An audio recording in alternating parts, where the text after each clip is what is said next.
என்ன வேணும் ஸ்கூலுக்கு எல்லாமே இங்கிருக்கு. Super Saravana stores, Chennai, Madurai, Kovai.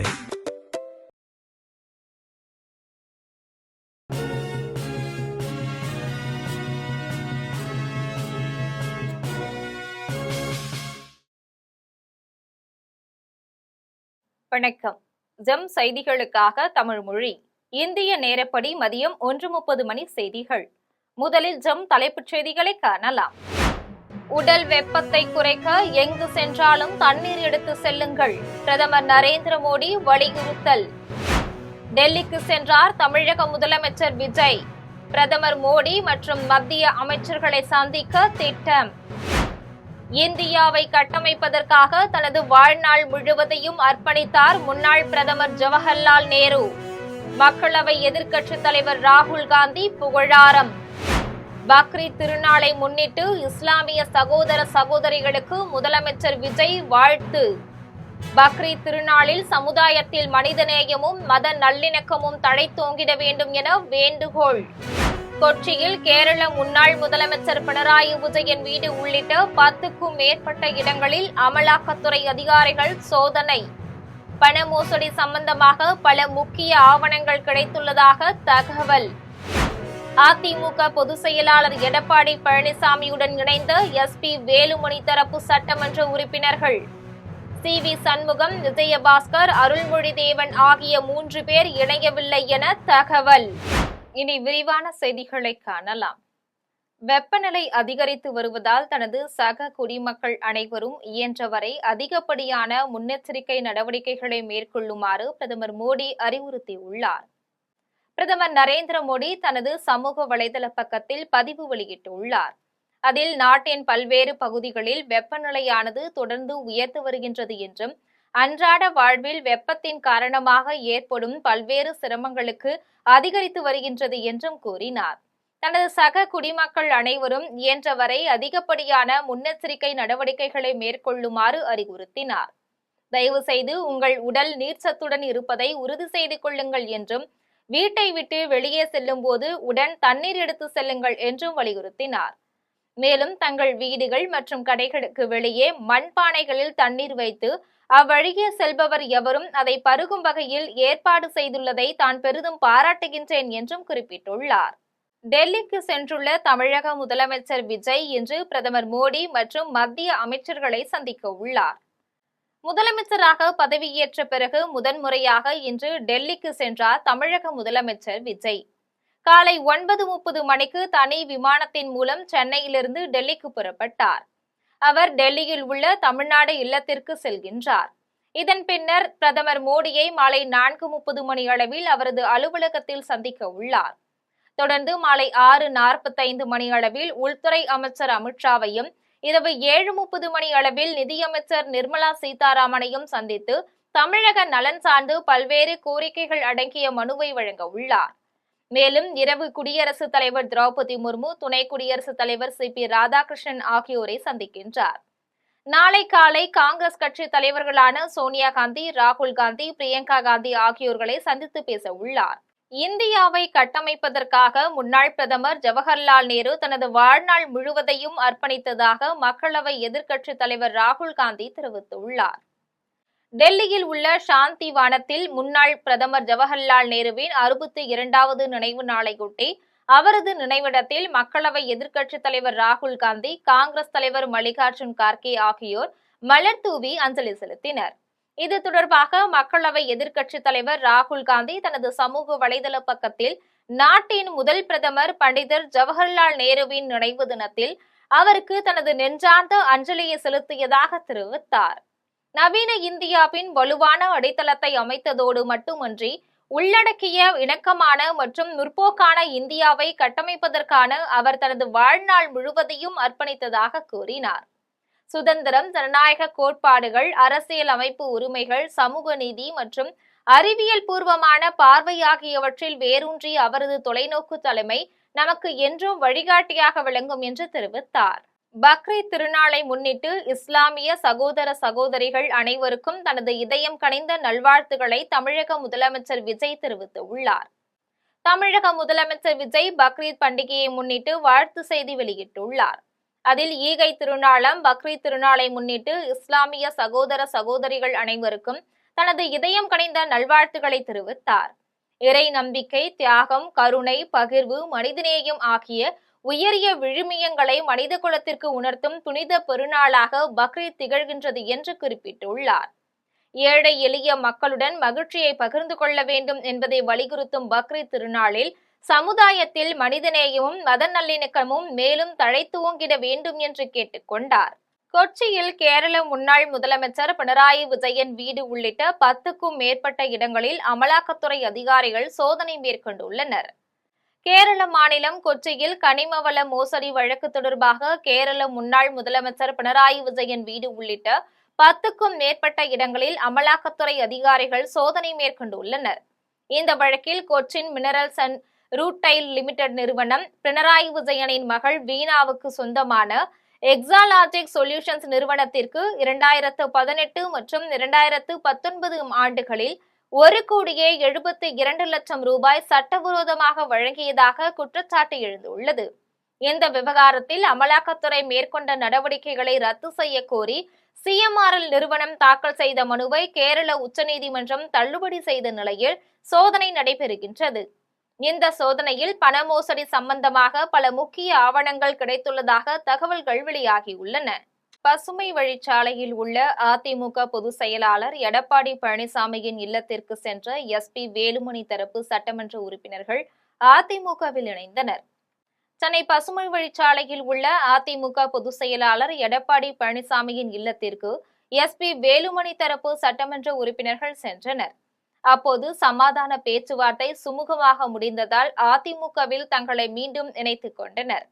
இதில் அனைத்து சட்டமன்ற உறுப்பினர்கள் EPS இல்லத்திற்கு சென்ற நிலையில் CV சண்முகம், விஜயபாஸ்கர், அருள்மொழி தேவன் ஆகியோர் கலந்து கொள்ளவில்லை என தகவல் வெளியாகியுள்ளது. இந்தியா, ஜப்பான் இடையேயான சிறப்பு மூலோபாய உலகளாவிய கூட்டாண்மை வகிக்கும் முக்கிய பங்கை தாங்கள் மீண்டும் உறுதிப்படுத்தியதாக பிரதமர் நரேந்திர மோடி தெரிவித்துள்ளார். பிரதமர் நரேந்திர மோடி தனது எக்ஸ் வலைதள பக்கத்தில் ஜப்பான் வெளியுறவுத்துறை அமைச்சர் தோஷிமிட்சு மெடோகியை வரவேற்பதில் தான் பெருமகிழ்ச்சி அடைவதாக தெரிவித்தார். இந்தோ பசிபிக் பிராந்தியத்திலும் அதற்கு அப்பாலும் அமைதி மற்றும் வளர்ச்சியை மேம்படுத்துவதில் இந்தியா, ஜப்பான் இடையிலான சிறப்பு மூலோபாய உலகளாவிய கூட்டாண்மை வகிக்கும் முக்கிய பங்கை தாங்கள் மீண்டும் உறுதிப்படுத்தியதாக கூறினார். ஆகாஷ் உயிர்மாய்க்கம் செய்யப்பட்ட வழக்கு தொடர்பாக விரைவில் நீதி பெற்று தரப்படும் என அமைச்சர் வன்னியரசு தெரிவித்துள்ளார்.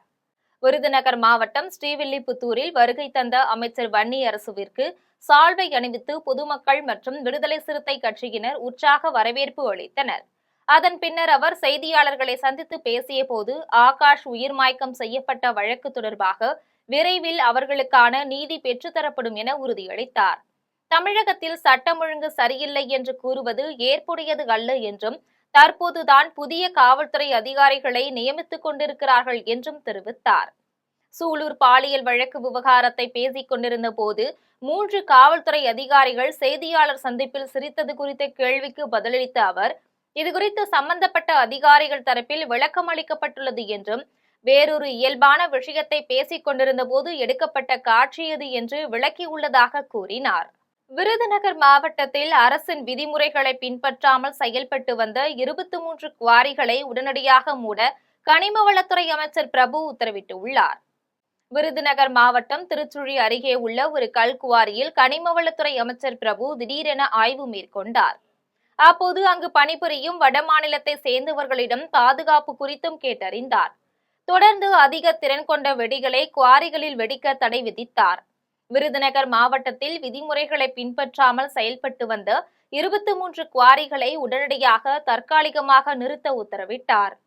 மேலும் சட்டவிரோதமாக இயங்கும் குவாரிகள் மீது கடும் நடவடிக்கை எடுக்கப்படும் என்றும் பொதுமக்களின் பாதுகாப்பு மற்றும் சுற்றுச்சூழல் பாதுகாப்பை உறுதி செய்வதில் அரசு எந்தவித சமரசமும் செய்யாது என்றும் எச்சரிக்கை விடுத்தார்.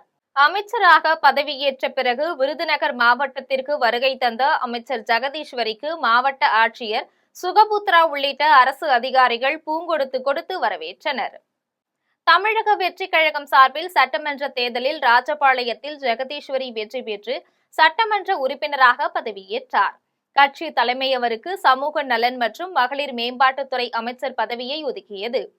இந்நிலையில் அமைச்சராக பதவியேற்ற பிறகு விருதுநகர் மாவட்டத்திற்கு வருகை தந்த அமைச்சர் ஜெகதீஸ்வரிக்கு மாவட்ட ஆட்சியர் சுகபுத்ரா, மாவட்ட காவல் கண்காணிப்பாளர் ஸ்ரீநாதா உள்ளிட்டோர் பொதுப்பணித்துறை ஆய்வு மாளிகையில் வைத்து பூங்கொடுத்து கொடுத்து வரவேற்பு அளித்தனர். உத்தரமேரூர் அரசு பெண்கள் மேல்நிலைப் பள்ளியில் சட்டமன்ற உறுப்பினர் முனிரத்னம் ஆய்வு மேற்கொண்டு தன்னுடைய சட்டமன்ற உறுப்பினர் சம்பளத்திலிருந்து 1,05,000 ரூபாய் குடிநீருக்காக வழங்குவதாக உறுதியளித்துள்ளார். காஞ்சிபுரம் மாவட்டம் உத்தரமேரூர் பேருந்து நிலையத்தில் சட்டமன்ற உறுப்பினர் முனிரத்னம் வருகை தந்து வியாபாரிகள், பொதுமக்களிடையே வாக்களித்த வாக்காளர்களுக்கும் நன்றி தெரிவித்தார்.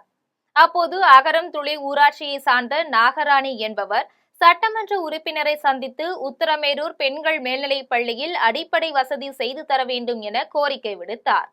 உடனடியாக உத்தரமேரூர் அரசு பெண்கள் மேல்நிலைப் பள்ளியில் சட்டமன்ற உறுப்பினர் முனிரத்னம் ஆய்வு மேற்கொண்டு தன்னுடைய சட்டமன்ற உறுப்பினர் சம்பளத்திலிருந்து 1,05,000 ரூபாய் குடிநீருக்காக வழங்குவதாக உறுதியளித்தார். இதன் சட்டமன்ற உறுப்பினர் முனிரத்னம் பேசிய போது இந்த வாய்ப்பை வழங்கிய நாகராணிக்கு நன்றி தெரிவித்தார். சட்டமன்ற தொகுதிக்கு உட்பட்ட பகுதிகளில் மக்கள் வைக்கின்ற கோரிக்கையை உடனுக்குடன் நிறைவேற்றி தரப்படும் என்று உறுதியளித்தார். இந்நிகழ்வில் செயலாளர் ராஜேஷ் மற்றும் நிர்வாகிகள் ஏராளமானோர் கலந்து கொண்டனர்.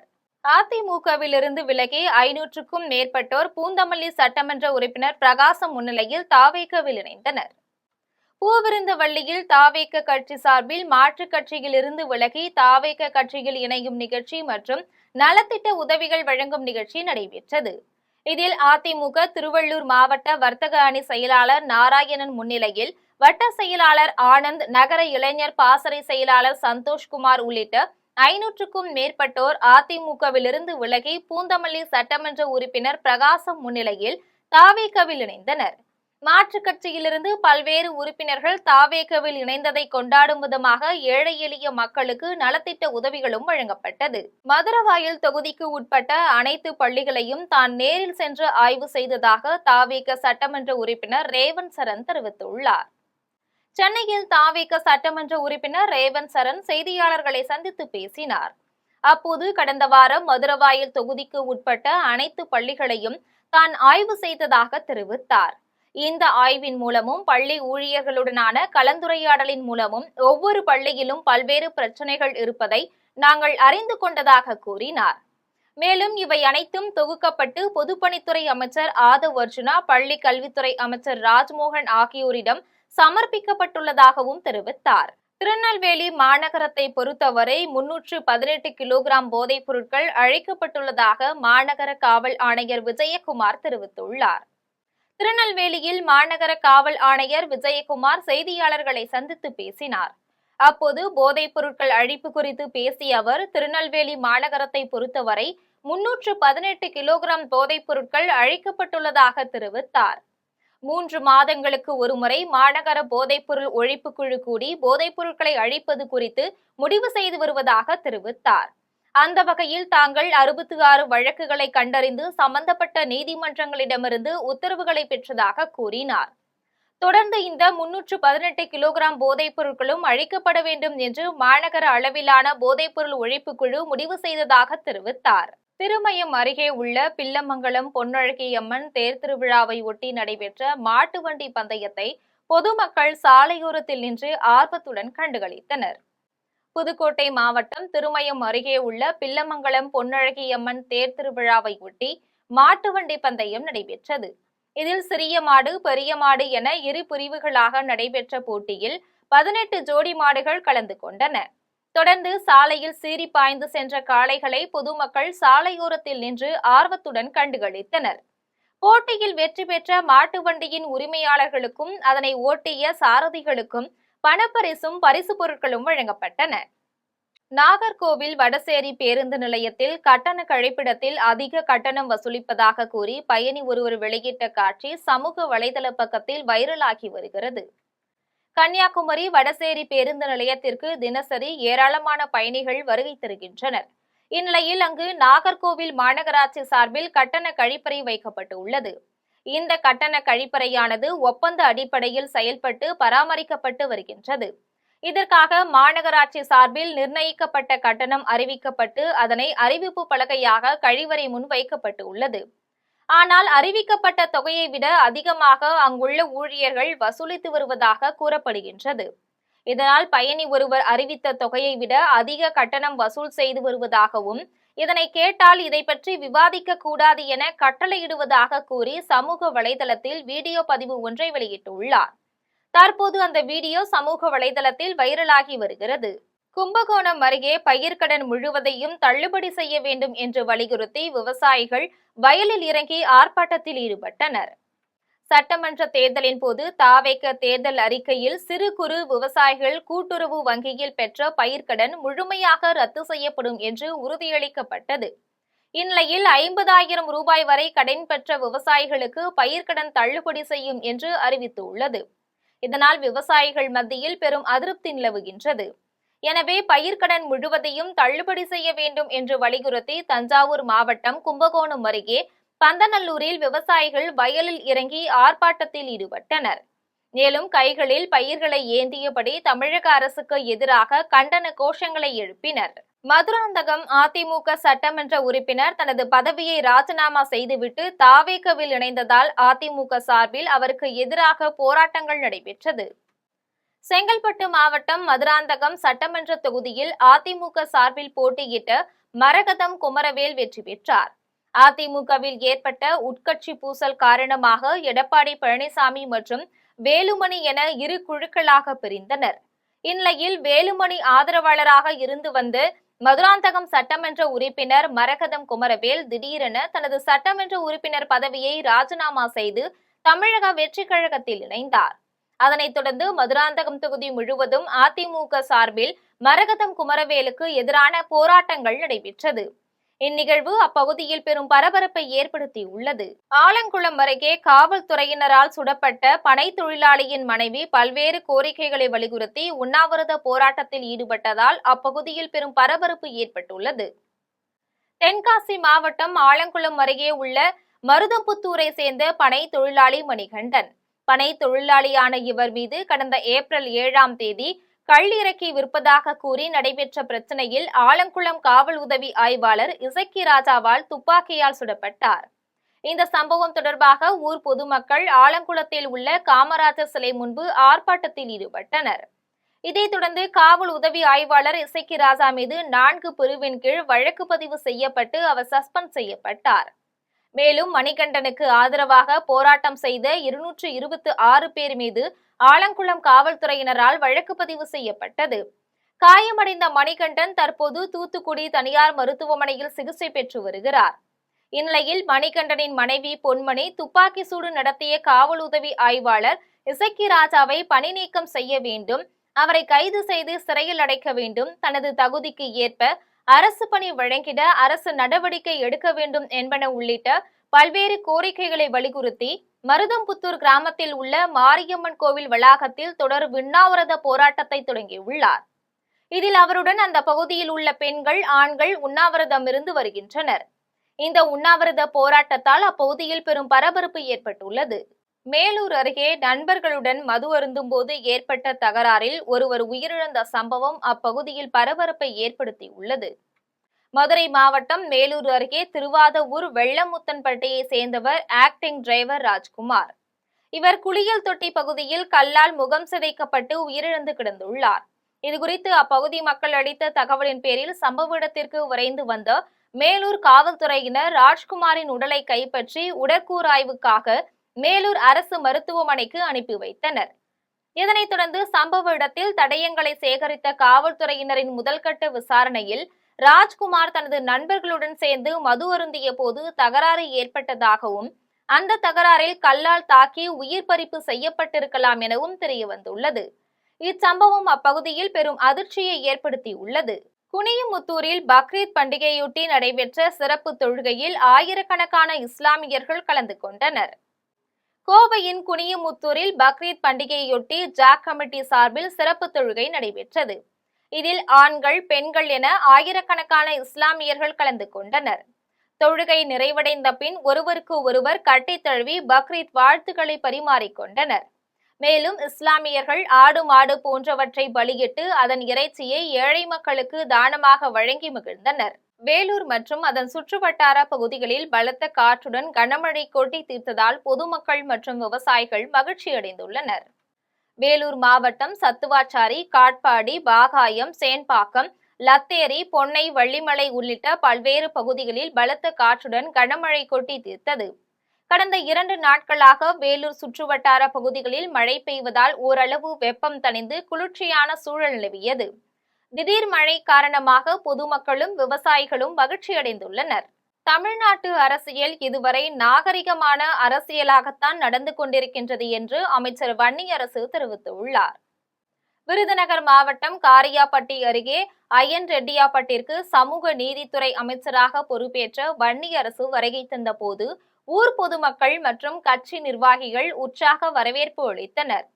தொடர்ந்து அவர் தான் பள்ளியில் பயின்ற ஆசிரியர் மறைந்த சங்கரவேலுவின் உருவ சிலையினை திறந்து வைத்து மரியாதை செலுத்தினார். இதன் பின்னர் செய்தியாளர்களை சந்தித்து பேசினார். அப்போது மேகதாது அணை கட்டுவது என்பது மற்றொரு தேசிய இனத்திற்கு எதிராக செயல்படக்கூடாது என்று தான் பார்க்க வேண்டும். மத்திய அரசு இதை தலையிட்டு இந்த பிரச்சனையை தீர்க்க வேண்டும் என தாங்கள் பிரதமரிடம் கோரிக்கை வைத்துள்ளதாக தெரிவித்தார். அதிமுக சட்டமன்ற உறுப்பினர்கள் அடுத்தடுத்து தாவேகவில் இணைவதால் குதிரை பேர ஆட்சி நடக்கிறது என்ற கேள்விக்கு பதிலளித்த அவர், அப்படி ஒன்றும் எனக்கு தெரியவில்லை என்று கூறினார். மேலும் தமிழ்நாட்டு அரசியல் இதுவரை நாகரிகமான அரசியலாகத்தான் நடந்து கொண்டிருக்கின்றது என்று தெரிவித்தார். பூவிருந்தவல்லி குற்றவியல் வழக்கறிஞர்கள் சங்க நிர்வாகிகள் தேர்ந்தெடுக்கும் பணி தேர்தல் குரல் வாக்கெடுப்பு மூலம் குற்றவியல் வழக்கறிஞர்கள் சங்க அலுவலகத்தில் நடைபெற்றது. திருவள்ளூர் மாவட்டம் பூவிருந்தவல்லி குற்றவியல் வழக்கறிஞர்கள் சங்க நிர்வாகிகள் தேர்ந்தெடுக்கும் பணி தேர்தல் குரல் வாக்கெடுப்பு மூலம் குற்றவியல் வழக்கறிஞர்கள் சங்க அலுவலகத்தில் நடைபெற்றது. இதில் புதிதாக பூவிருந்தவல்லி குற்றவியல் வழக்கறிஞர்கள் சங்க தலைவராக ரஞ்சித் குமார் பெருவாரியான ஆதரவு பெற்று வெற்றி பெற்றுள்ளார். இதனையடுத்து வெற்றி பெற்ற தலைவர் உள்ளிட்ட நிர்வாகிகளான ரஞ்சித் குமார், செயலாளர் திருமால், பொருளாளர் ராஜ்குமார், நூலகர் நிஜந்தன், துணைத் தலைவர்கள், இணை செயலாளர்கள், செயற்குழு உறுப்பினர்கள் என அனைவரும் தேர்ந்தெடுக்கப்பட்டு அறிவிக்கப்பட்டனர். இதனையடுத்து நிர்வாகிகளுக்கு பூந்தமல்லி வழக்கறிஞர்கள் வாழ்த்துக்களை தெரிவித்து பாராட்டினர். உசிலம்பட்டி அருகே மின்னல் தாக்கி ஒரே குடும்பத்தை சேர்ந்த 3 பெண்கள் உயிரிழந்த சம்பவம் அப்பகுதி மக்களிடையே பெரும் சோகத்தை ஏற்படுத்தியுள்ளது. மதுரை மாவட்டம் சூலப்புரத்தை சேர்ந்தவர் வாசியம்மாள் என்பவருக்கு சொந்தமான குன்னுவார்பட்டி அருகில் தோட்டம் உள்ளது. இந்த தோட்டத்தில் பருத்தி எடுக்க தனது உறவினர்கள் மற்றும் அதே ஊரை சேர்ந்த சிலர் என 15க்கும் மேற்பட்டோர் பருத்தி எடுக்கும் பணியில் ஈடுபட்டுள்ளனர். மாலையில் திடீரென மழை பெய்ததால் அருகே உள்ள புளிய மரத்தின் அடியில் அவர்கள் ஒதுங்கிய போது புளிய மரத்தில் விழுந்த மின்னல் தாக்கி ராமுத்தாய், தனிக்கொடி, கணபதி என்ற 3 பேரும் சம்பவ இடத்திலேயே பரிதாபமாக உயிரிழந்தனர். இதில் படுகாயமடைந்த வாசியம்மாள் உசிலம்பட்டி அரசு மருத்துவமனையில் தீவிர சிகிச்சை பிரிவில் அனுமதிக்கப்பட்டார். தொடர்ந்து சம்பவ இடத்திற்கு வந்த ஏழுமலை காவல்துறையினர் மின்னல் தாக்கி உயிரிழந்த ராமுத்தாய், தனிக்கொடி, கணபதியின் உடல்களை மீட்டு உடற்கூராய்விற்காக உசிலம்பட்டி அரசு மருத்துவமனைக்கு அனுப்பி வைத்தனர். மின்னல் தாக்கி ஒரே குடும்பத்தை சேர்ந்த 3 பெண்கள் உயிரிழந்த சம்பவம் அப்பகுதி மக்களிடையே பெரும் சோகத்தை ஏற்படுத்தியுள்ளது. இனி வருவது விளையாட்டு செய்திகள்.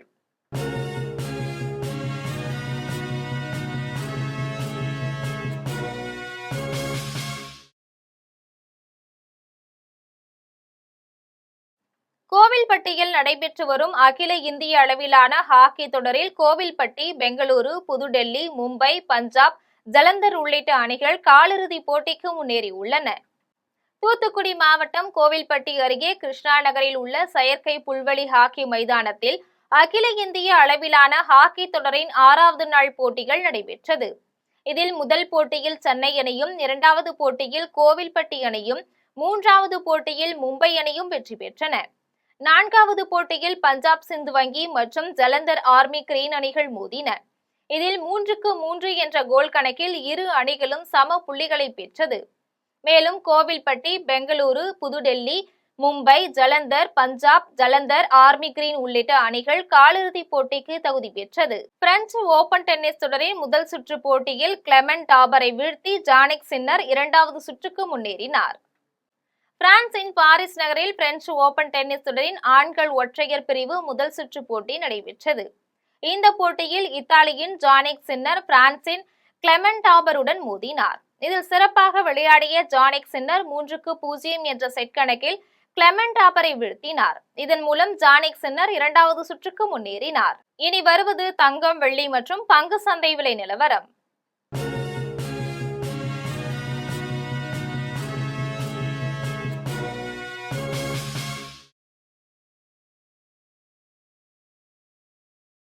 சென்னையில் ஆபரண தங்கம் இன்று ஒரு சவரன் 1,17,200 ரூபாய்க்கு விற்பனை செய்யப்படுகின்றது. சென்னையில் இன்று ஆபரண தங்கத்தின் விலை கிராமுக்கு 80 ரூபாய் குறைந்து 14,650 ரூபாய்க்கு விற்பனை செய்யப்படுகின்றது. மேலும் ஒரு சவரன் 640 ரூபாய் குறைந்து 1,17,200 ரூபாய்க்கு விற்பனை செய்யப்படுகின்றது. 24 கேரட் தூய தங்கம் ஒரு சவரன் 1,27,856 ரூபாய்க்கு விற்பனை செய்யப்படுகின்றது.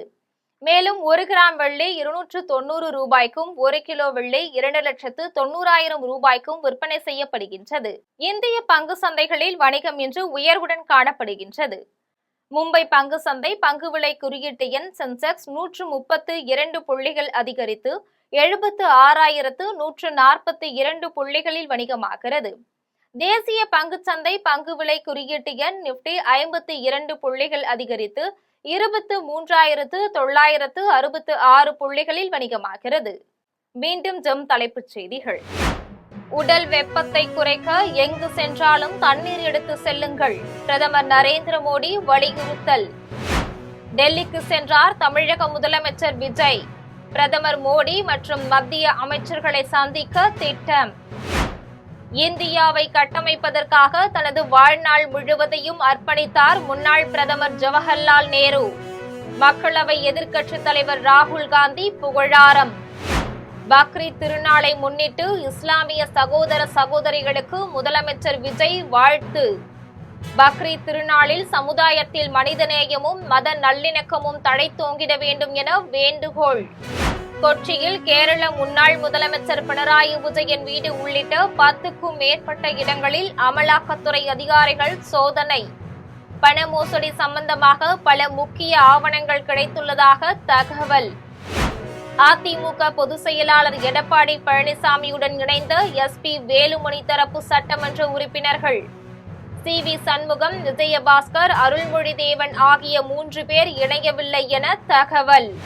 இத்துடன் ஜெம் செய்திகள் நிறைவடைகின்றன. மீண்டும் ஜெம் செய்திகள் மாலை 6 மணிக்கு.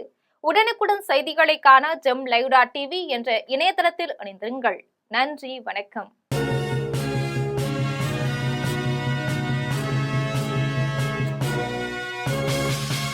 என்ன வேணும் ஸ்கூலுக்கு, எல்லாமே இங்கிருக்கு. Super Saravana stores, Chennai, Madurai, Kovai.